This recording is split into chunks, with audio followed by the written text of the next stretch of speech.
Hello everyone, welcome to Miss Stories. Today on the channel we will look at the story of while sneaking around an abandoned cottage, the tramp found his passport in an old dresser drawer. And when the homeless man took the document to the police, the sheriff was shocked. Rosalind Peckerin stepped out onto the porch of an old, half-rotten wooden house.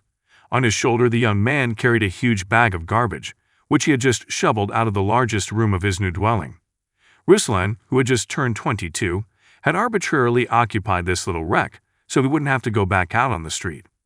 For many years, the boy was forced to wander through night shelters and other shelters for the homeless, including heating ducts in the gutters of apartment buildings.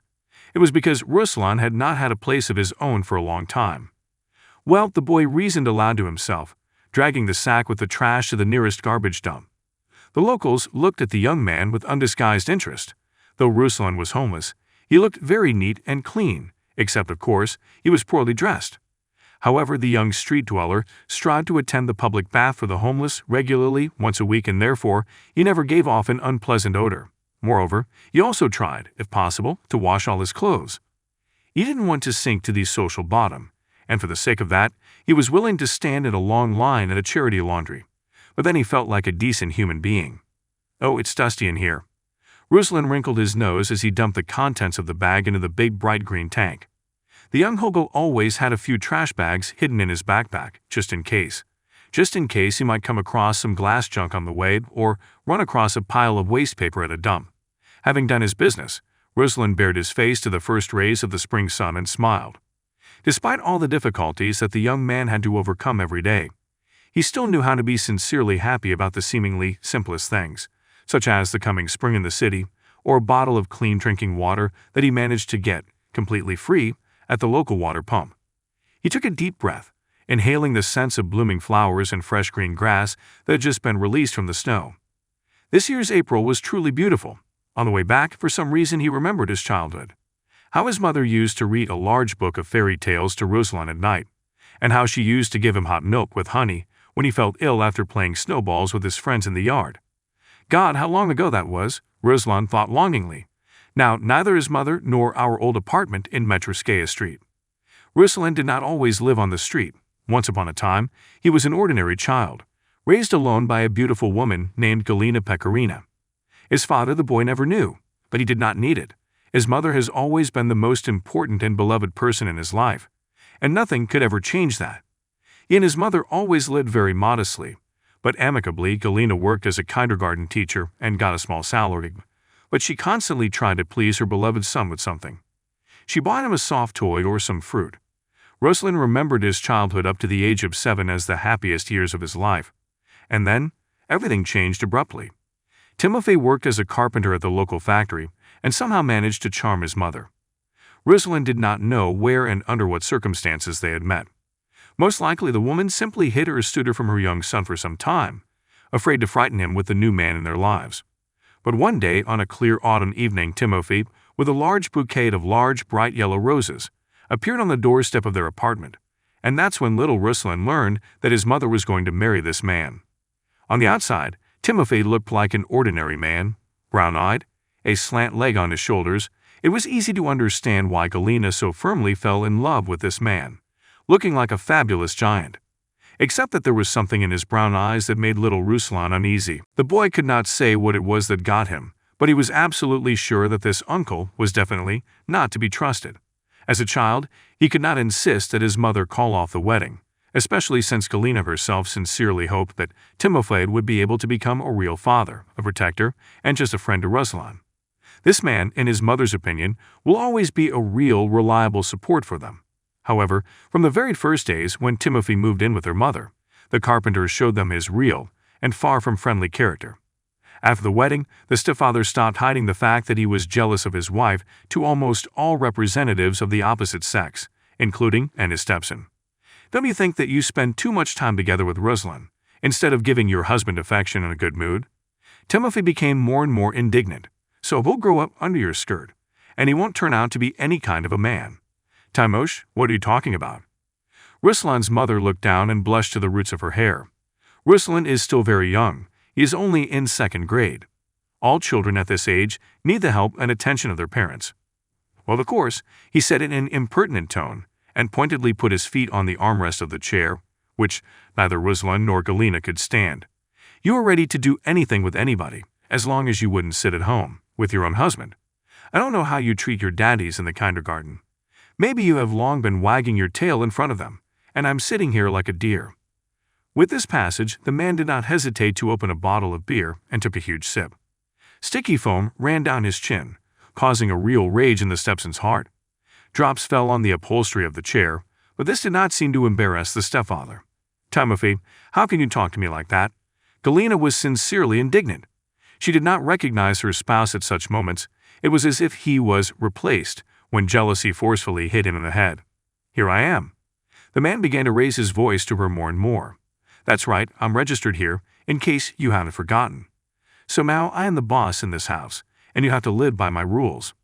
Galina wanted to say something in reply, but the stepfather got up abruptly and came over to her, pretending to swing at her in order to punch Ruslan's mother in the face. "Just try it." Galina's little son sputtered, and in the next second he was between him and his mother.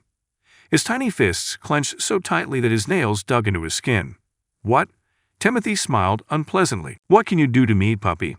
With these words, he just pushed little Ruslan in the shoulder, and he fell to the floor, unable to hold on to his skinny legs. "Ruslan!" His mother rushed to him, but his stepfather smirked and raised his index finger, warning. "I hope you and your son learned well. What will happen to both of you if you do not obey me?" Timothy forced Galina to leave her beloved work and fully devote himself to the family, but their life could not be called a real family. Ruslan had already realized then that the only feeling his mother had, day in and day out, in the presence of her new husband was fear. Romantic illusions of the former tutor dissipated like smoke, and now she was forced to wait every day from work for a complete stranger who never tired of intimidating her, promising to do to her son the most terrible things, if she would not be completely obedient to his will. From the constant stress and worry, Ruslan's mother soon became ill. Doctors gave her a distressing diagnosis, a brain tumor. The treatment of this woman required a huge, unaffordable amount of money, which Ruslan and his mother simply did not have. As for the stepfather, he only began to drink even more, as he could not think of what to help his dying wife, and to be honest, he was easier to forget himself with the help of alcohol, rather than start doing something. Ruslan was with his mother until her last day, and was the only person who held her hand as Galina passed into the other world. The stepfather drank more and more often, and soon after her mother's death, he began to bring his drinking buddies to her apartment. The stepson, who had already turned 12 by that time, tried in every way to stop Timothy from sliding down to the bottom of the glass, but instead of gratitude, the boy only received constant pokes and insults. In the end, the carpenter was simply kicked out of his job for unabated drunkenness, and he and Ruslan, who was still in school, had almost nothing to live on. Timothy was paid a tiny unemployment allowance and some paltry amounts as a single father, but it wasn't enough, so they struggled to make ends meet. During one of the scandals, Timothy threw the teenager out into the street by the scruff of the neck like a scratching kitten. He shouted as he threw the boy down the stairs from the 3rd floor. "You know where I got your lectures already? In my liver. Your liver will fail soon enough if you don't stop drinking every day." It was October then, and already quite cold. Instead of an answer, his stepfather made an obscene gesture. "You're too clever. If you spend the night outside, you'll understand how to argue with your elders. I'm sick of it." He spat at him last and slammed the door to the apartment. Luckily, the boy had the keys with him that time, so in the middle of the night, when it was simply impossible to be outside, Ruslan came home. As expected, on the floor in the hall he found Timothy snoring, but with a bottle in his arms. Next to him, in his room, were lying on the bed some strange men and women. "Prumpy." He crinkled his nose and went to sleep in the bathroom, closing the latch on the inside. In the morning, of course, he received a full-on from his stepfather. Fights between them, at that time, had ceased to be a rarity. Ruslan was able to fight back his barely able-bodied stepfather, but he also managed to give him a big bruise, and the poor guy had to go to school with it. The future homeless man was already in the 8th grade at the time, and like every teenager at this difficult age, he was especially vulnerable. Realizing the humiliation and doom of his situation, the boy, nevertheless, saw no way out of this situation. Very often he cried in the backyard of the school when no one saw him. He simply could not cope with his feelings, because after school he had to go home anyway, and there again it was all in a circle. Timothy's drinking, hunger, dirt. Ruslan was a good-looking boy. He even got B and A grades, and his teachers were quite loyal to him.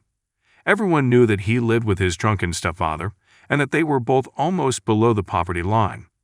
However, no one could help the poor boy. Timothy was the official guardian of Ruslan, but he never showed up at school meetings.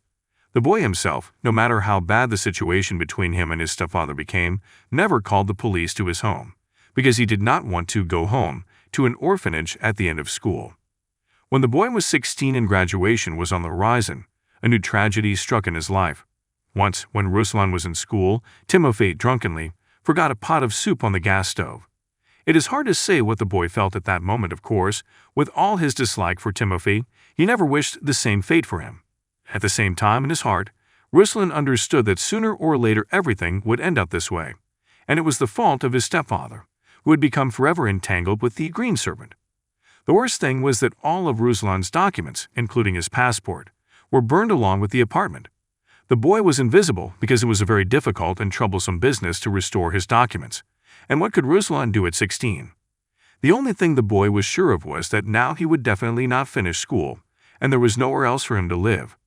He took one last deep sad look at the huge black patch of soot that framed the empty window of his burnt-out apartment and vanished into the evening lights of his city, finally breaking off from the past and turning into a homeless man.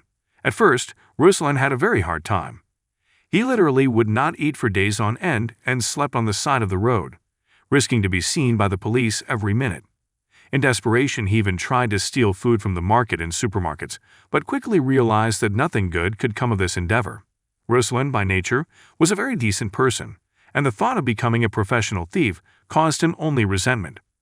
Then our hero decided to take an entirely different path. He began collecting waste paper, glassware, recyclables, and scrap metal. By taking it all to collection points, he made a little money, which was barely enough to buy food. Fortunately, around the same time, he learned about the existence of soup kitchens and aid centers for the homeless, and this information literally saved his life. Before, Ruslan had never thought about how much help the most ordinary people could give him, thanks to which he could count on a bowl of hot soup and at least one night a month spent under a roof. However, the world of the streets was always harsh and unsafe. On several occasions, Ruslan had to clash with other homeless people who felt that the newcomers were not supposed to just shop where they did. We were talking about large shopping malls, where big grocery hypermarkets often dumped boxes of food whose shelf life was either about to expire or had already expired. Such feeding troughs were worth their weight in gold to the city's homeless, and the crowd in these places was quite aggressive. No one wanted to share for fear that the new homeless would bring their fellows with them. Of course, Ruslan had his share, but, thank God, it had never come to anything more serious than ordinary scratches and blows. In an effort to earn something, he took the toughest jobs. In short, he did the best he could. Not so long ago, Ruslan noticed an old ramshackle house on the outskirts of the city, in the private sector. This house looked quite abandoned, and the small courtyard in front of it was a sad sight, being overgrown and untended. Ruslan thought that he could live there for some time, until he could find a better place for himself. So as not to break in like a thief, he asked the neighbors for permission. They, fortunately for him, were not averse. "Why not? You may live there," the tall, elderly man, the owner of a small and neat cottage next door, told him. "Do you know what became of the owners of this house?" Ruslan made it clear, just in case. "What if I'll settle in now, and they come suddenly? It would be uncomfortable, and they'll probably call the police." The cottage owner just waved. "You don't have to worry about that. The Sorokins have been dead for 10 years already. They were very old, and their children moved abroad for permanent residence 2 years ago.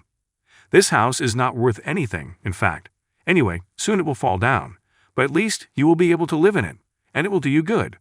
"Thank you," Ruslan smiled in reply. "Don't worry, I'll live quietly here. I don't drink and I don't like cigarettes. At least I will have a roof over my head. After 6 years on the street, I am a little tired." The neighbor nodded understandingly, and Ruslan went to clean the house. As soon as he opened the creaky, cracked wooden door, some chips and wood dust started falling on his head. He looked at the state of his new home from the inside and said ironically, "Yeah, it's going to be more work than I thought."